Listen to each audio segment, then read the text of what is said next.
Sampurasun para mitra, kalintang bingahna tiasa tepang deui dina acara Pani Ismanah di kanal YouTube YKB Bahasa Sunda.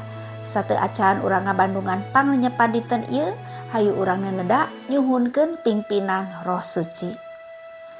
Hatur nuhun Gusti kumargi kadeudeuh kanyaah kasalametan nu dilebet anjeun tos katampi ku abdi sadaya.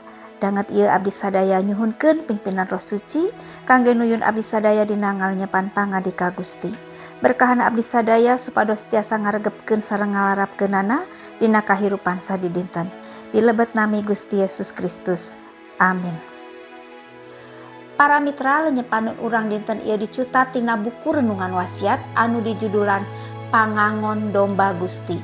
Dumasar serat Tesalonika nu kahiji pasal 3 ayat 1 dugi 5.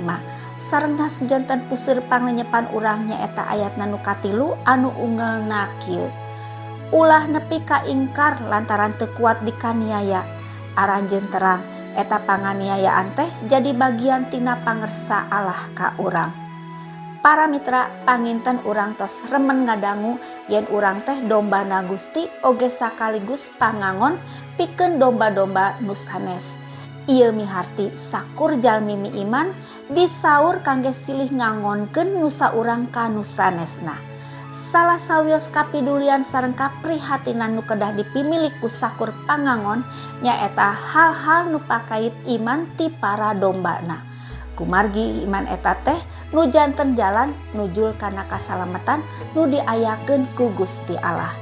Hal eta oge anu janten kaprihatinan Rasul Paulus ka jamaah di Tesalonika. Anjeunna sakitu ti belatna hoyong nyumpingan ieu jamaah nanging kapegat ku sahiji hal. Rasul Paulus ngahariwangkeun kasangsaraan sareng kasusahan anu disorang ku jamaah. Anjeunna ngaraos haringhang hal eta baris ngarentagkeun iman jamaah.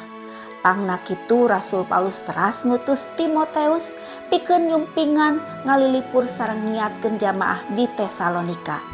Tindakan Rasul Paulus ieu mintonkeun kapidulian sareng empatina ka jamaah nu nuju nyorang rupi-rupi gogoda dina hirupna.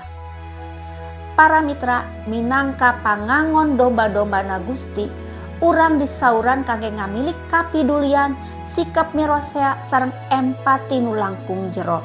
Ngan upami urang ngamilik hal-hal kitu, urang oge baris kajurung pikeun ngalampahkeun naon-naon kangge nulungan sareng nyiatkeun jalmi-jalmi nu nuju ka talangsara.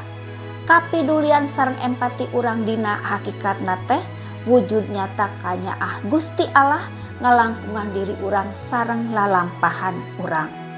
Hayu urang ngadoa. Hatur nuhun Gusti kangge panglenyepan danget ieu patali pangangon domba Gusti. Salaku domba Gusti abdi sadaya oge pangangon pikeun domba-domba Gusti.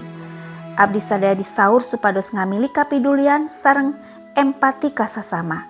Berkahan abdi sadaya supados tiasa ngalarapkeun pangandika Gusti dina kahirupan sadidinten. Paneda ieu disuhunkeun dilebet asmaning Gusti Yesus Kristus. Hatur nuhun Gusti. Amin. Para mitra, rupina sakitu anu kapihatur panglenyepan dinten ieu, pamugi tiasa janten berkah kangge urang sadayana.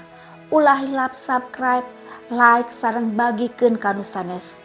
Margi ku cara kitu para mitra tos ulu biung dina ngamasurkeun Injil kasalamatan sasarengan YKB. Gusti Yesus ngaberkahan. Cak heula.